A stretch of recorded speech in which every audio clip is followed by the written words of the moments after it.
Mr. Jenkins and his son. Mr. Jenkins came striding up to our table with a very purposeful look on his face. "Where is this grandson of yours?" he said to my grandmother. He spoke rudely and looked very angry.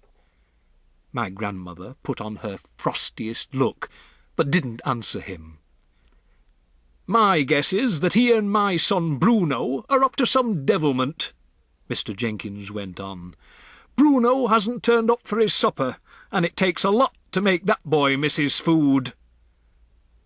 "I must admit he has a very healthy appetite," my grandmother said. "My feeling is that you're in on this as well," Mr. Jenkins said.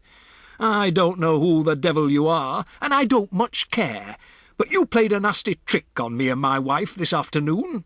You put a dirty little mouse on the table.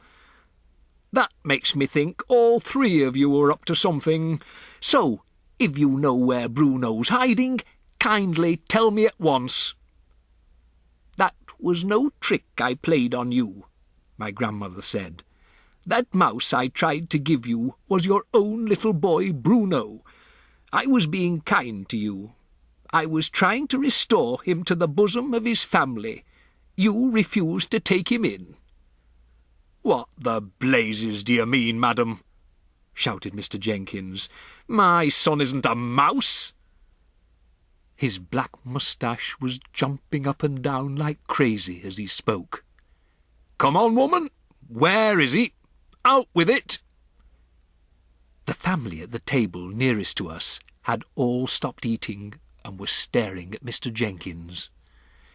My grandmother sat there, puffing away calmly at her black cigar. "I can well understand your anger, Mr. Jenkins," she said. "Any other English father would be just as cross as you are. But over in Norway, where I come from, we are quite used to these sort of happenings. We have learnt to accept them as part of everyday life." "You must be mad, woman," cried Mr. Jenkins. "Where is Bruno? If you don't tell me at once, I shall summon the police." "Bruno is a mouse," my grandmother said, calm as ever. "He most certainly is not a mouse," shouted Mr. Jenkins. "Oh, yes, I am," Bruno said, poking his head up out of the handbag. Mr. Jenkins leapt about 3 feet into the air